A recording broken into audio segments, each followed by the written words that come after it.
Existe a divindade, certo? É o que a gente pode chamar de Deus, de Espírito Universal. Está aqui representado pelo meu punho, certo? Desse Espírito universal, que a gente chama de Deus, desce uma chispa divina, uma expressão, um ponto de vista, representado aqui pelo meu polegar. Essa chispa divina, ela é projetada debaixo do abismo e ela encarna dentro de um corpo. Essa chispa divina é sua alma. E ela está encarnada debaixo do abismo dentro de Malkuth, do seu corpo. Ela é uma parte pequenininha do Espírito Universal e, portanto, ela é o próprio Espírito Universal. Certo?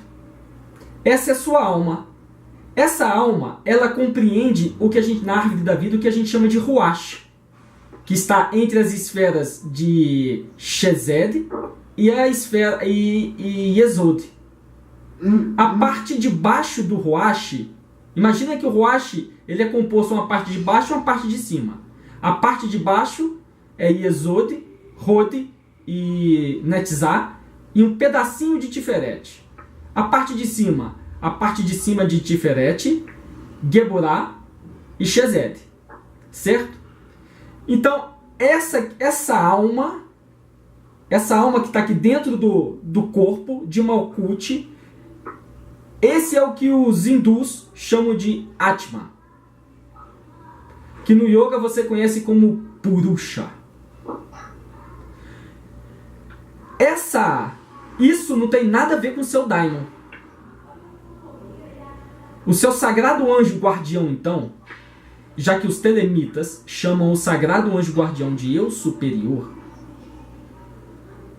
e não identificam como algo que está fora de si, então vamos usar este termo sagrado anjo guardião como eles entendem.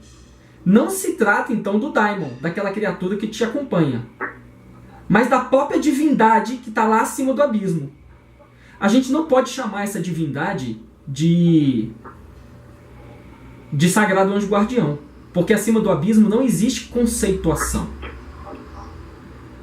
Mas a gente só está chamando só para você identificar, para você ter uma ideia. O eu superior é a cabeça de cima do Ruach, dessa alma que está aqui dentro de Malkuth. E o eu inferior é a cabeça de baixo do Ruach. Quando você une o eu inferior com o eu superior, você começa a estabelecer conexões com o espírito que está acima do abismo, o verdadeiro sagrado anjo guardião. Por isso que a consecução com o sagrado anjo guardião só se dá acima do abismo, e não antes.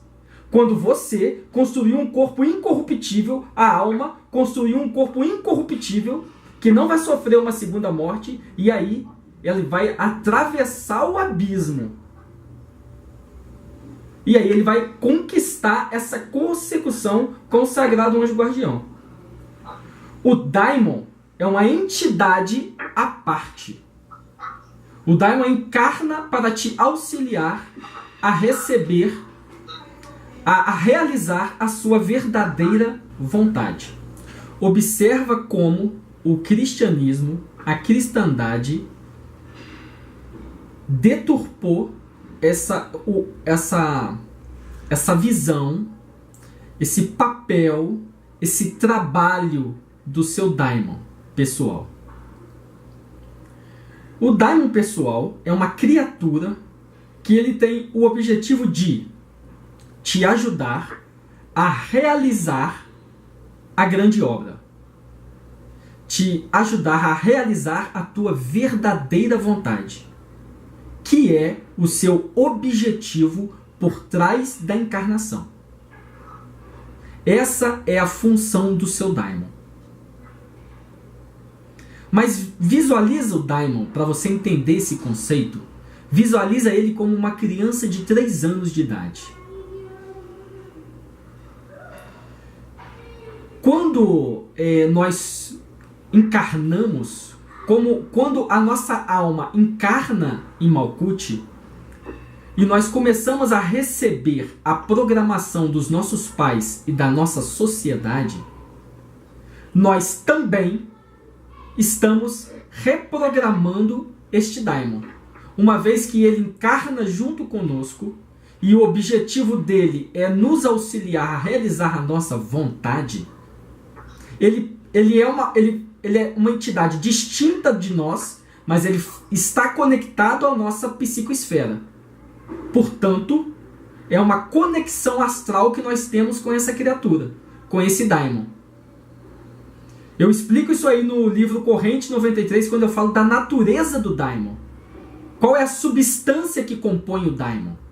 E aí eu falo dessa conexão que o daimon tem com a nossa psicoesfera. Uma vez que nós somos programados pela sociedade e nós começamos a reproduzir o resultado daqueles programas, nós começamos a programar esta criatura, o nosso daimon pessoal, com os resultados dessa programação que nós recebemos. Isso vicia ele. Da mesma maneira que a nossa mente se torna viciada, da mesma maneira que a nossa mente se torna apegada, o nosso daimon se torna viciado e apegado. O objetivo dele é nos auxiliar a realizar a nossa vontade. E a única coisa que a gente mostra para ele é que nós queremos mais vício, é que nós queremos mais apego. E é isso que ele nos ajuda. Esse é aquele diabinho que a Igreja Católica fala que fica falando aqui no nosso ouvido, que aparece nos desenhos animados como o diabinho falando de um lado e o anjinho falando do outro. Então esse é o papel do daimon viciado, aquela imagem que o Nicholas fez, que retrata que é a função do arcano 15 do tarô, como aquela força que pode te libertar, mas ela te soterra na terra, te escraviza em maia, te escraviza na ilusão dos seus desejos, dos seus apegos. É isso que representa esse daimon viciado. Aí você vai falar, ué, então como é que vai fazer? Precisa-se reprogramar este daimon. Como que você faz isso? Lembra que eu estava falando sobre o Huashi? Que ele representa as esferas de Yesod a Shezed? A cabeça de cima do Huashi é o eu superior. A cabeça de baixo do Huashi é o eu inferior, sua personalidade. Quando você alinha o seu eu inferior com o seu eu superior, você conquista a iniciação de Tiferet. É quando o adepto menor externo, ele olha para baixo, para a sua personalidade, que é representada pelo eu inferior, e acerta as suas últimas arestas. É quando finalmente o pentagrama coroa os elementos lá em Tiferet. Pronto. Aí sim, você realizou a grande obra do pentagrama. A obra microcósmica, aonde você é senhor dos elementos. Você começou a fazer esse trabalho lá em Malkuth, quando você iniciou o Ordalho da Esfinge. Você só vai coroar esse Ordalho da Esfinge lá em Tiferet, quando você for completamente o senhor dos seus elementos. Quando você alinhar completamente todos os poderes da sua alma e ter controle sobre todos esses poderes da sua alma. Quando a sua esfinge não mais vai te devorar. E aí sim, esse é o trabalho desde neófito que você vai fazer para reprogramar o seu daimon. Uma vez que você sempre programou ele com os resultados das programações que existem no seu inconsciente, agora você vai começar a programar ele através do controle da sua esfinge e vai mostrar para ele que o que você quer é que ele te auxilie na grande obra e não nos seus desejos. Aí ele vai representar aquele anjinho falando lá no seu ouvido no desenhozinho. O que o cristianismo fez foi dividir essas funções do daimon, mas ele está falando de uma criatura só. Quando ele fala de anjo da guarda, ele está falando de uma criatura só. Então você precisa fazer esse trabalho espiritual com o seu daimon. E aí existem vários mecanismos para você fazer isso. O próprio trabalho espiritual em si já é uma reprogramação. Mas você pode empreender práticas oníricas para encontrar com o seu daimon. Por exemplo, a sua mãe te ensinou a você orar quando você era pequena. Orar para o seu anjo da guarda. Não é? Essa é uma prática comum no cristianismo. E muitas mães ainda, mesmo que não sabendo disso, elas ainda programam os seus filhos com aquela mesma instrução que tem lá no Magia Sagrada de Abramelin, que você tem que confessar os seus pecados para o seu anjo. Mas não é bem assim, ainda mais para nós de Telema. É uma conversa que você tem com o seu daimon. Se você acha que você fez mal para alguém, se você acha que você causou transtorno em alguém, se você acha que você está precisando botar isso para fora, essa é a criatura que melhor vai te escutar. Então você conversa com ele, conta sobre o seu dia, faz uma retrospectiva, pede a ele para te auxiliar. Você pode acordar com um insight, ou durante o dia esse insight pode vir. Através do quê? Da intuição. O veículo que você tem para melhor estabelecer comunicação com o seu daimon é a sua intuição. E a melhor maneira de você refinar a sua intuição é fazendo esse trabalho de conectar o eu inferior com o eu superior.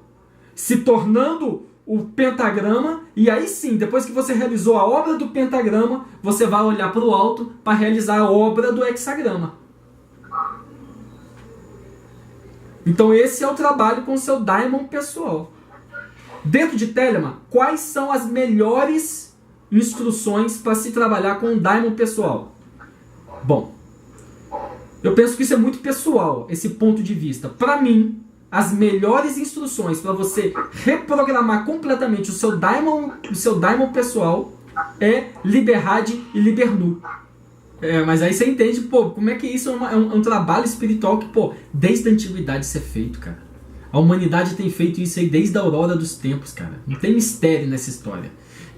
Construiu-se dentro de Telema sabe, parece que é uma experiência muito distante. Esse negócio de acreditar que essa entidade é o eu superior, que não tem nada a ver. O trabalho com o eu superior vai ajudar na reprogramação dessa entidade, mas pensar nisso, isso deixou essa experiência com o seu daimon muito distante. E se a gente olha os adeptos do passado, a gente vai olhar Platão, a gente vai olhar Sócrates, cara, todo mundo fazia esse trabalho de uma maneira assim, muito simples, muito, muito prática. Então, não tem que ficar construindo muitos elementos em volta de uma prática que é simples demais. É só pegar para fazer. Essa criatura, ela está do seu lado o tempo todo. Conversa com ela. Antigamente isso era muito mais fácil. Por quê? Porque o ponto de vista até a Idade Média era animista. As pessoas conseguiam ver vida em outras dimensões. As pessoas conseguiam entender que existem criaturas que estão além dos nossos sentidos. Quando na Idade Média veio o iluminismo, e a partir do iluminismo, doutrinas espirituais iluministas, começou-se a romper com esse ponto de vista animista para assumir um ponto de vista mais idealista.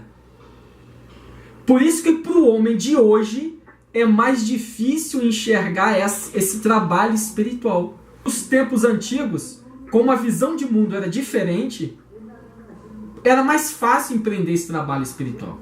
Então, para a gente fazer isso com facilidade, a gente tem que fazer essa mudança de ponto de vista, e isso não é fácil.